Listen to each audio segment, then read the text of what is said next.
رب العالمین۔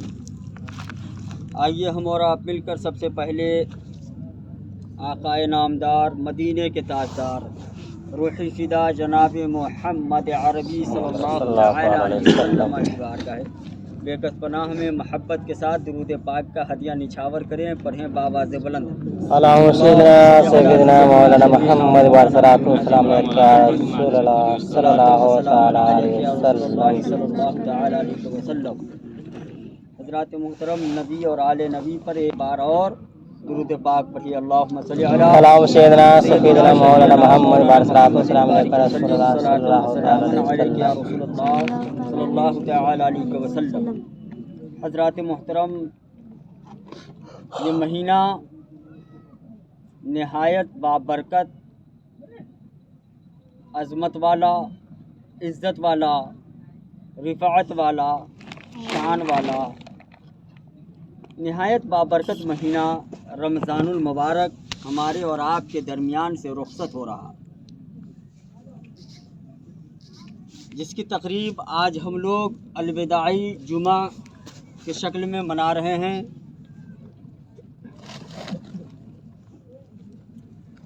یہ رمضان المبارک کو ہم لوگ، یہ آخری جمعہ رمضان المبارک کا ہم لوگ اس سال ادا کر رہے ہیں۔ اگلے سال اللہ تبارک و تعالی نہ جانے ہم میں سے کتنوں کو یہ دن نصیب کرتا ہے یا نہیں کرتا ہے۔ فی الحال اللہ کے فضل و کرم سے اور اس کی عطا سے رمضان المبارک کے یہ جمعہ الوداع ہم اور آپ ادا کر رہے ہیں۔ اس کی لاکھ لاکھ شکر ہے کہ اللہ تبارک و تعالی نے رمضان جیسی نعمت ہم مسلمانوں کو عطا کیا، جس میں بندہ اگر ایک نیکی کرتا ہے اللہ تبارک و تعالی اس کو 70 نیکیوں کا ثواب عطا کرتا ہے۔ بات یہی نہیں ہے، بلکہ اس مہینے میں اللہ تبارک و تعالی شیاطین کو قید کر دیتا ہے، شیاطین کو قید کر دیتا ہے۔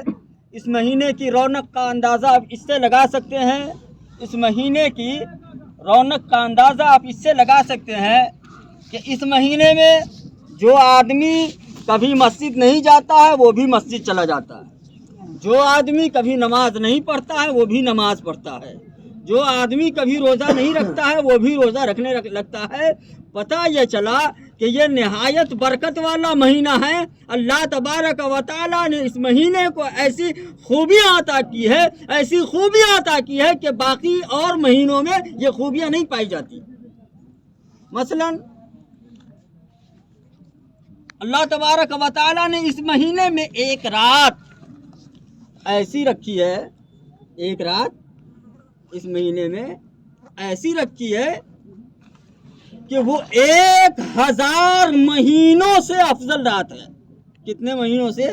1000۔ اگر کوئی بندہ 1000 مہینہ تک نماز پڑھتا رہے، روزہ رکھتا رہے، نیکیاں کرتا رہے، مگر جو اس ایک رات میں کرے گا وہ اس 1000 رات مل کر کے بھی وہ اس ایک رات کا مقابلہ نہیں کر سکتا ہے۔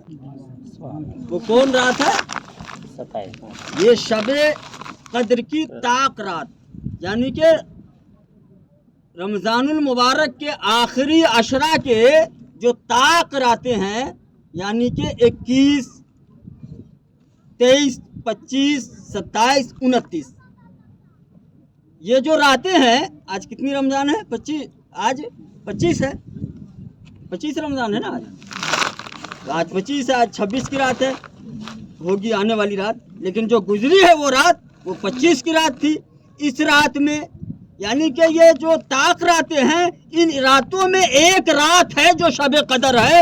علماء کرام فرماتے ہیں اس کی مطلب اس کے مکمل ثبوت پختہ یقین نہیں ہے کہ وہ رات کون ہے انہی راتوں میں سے ایک رات، 21، 23، 25، 27، 29، ان راتوں میں ایک رات ہے، مگر کون سی رات ہے اس کو تلاش کرنے کا حکم دیا کہ ان راتوں میں آپ تلاش کرو، تو پتہ یہ چلا کہ ہمیں ان راتوں میں عبادت کرنے کا حکم دیا گیا، ہمیں ان راتوں میں اللہ سے بخشش مانگنے کا اور گناہ بخشوانے کا حکم دیا گیا۔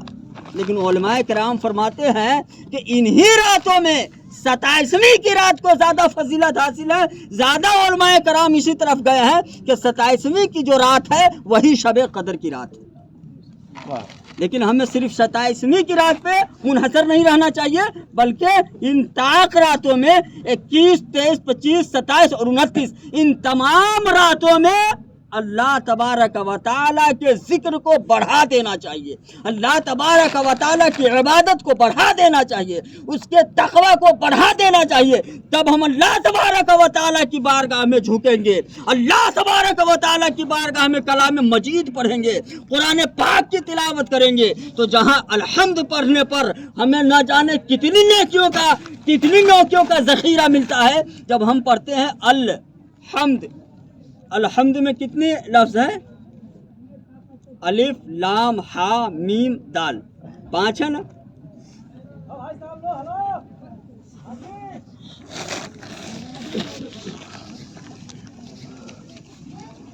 اتنی نیکیاں صرف الحمد پڑھنے پہ ہمیں ملے گا۔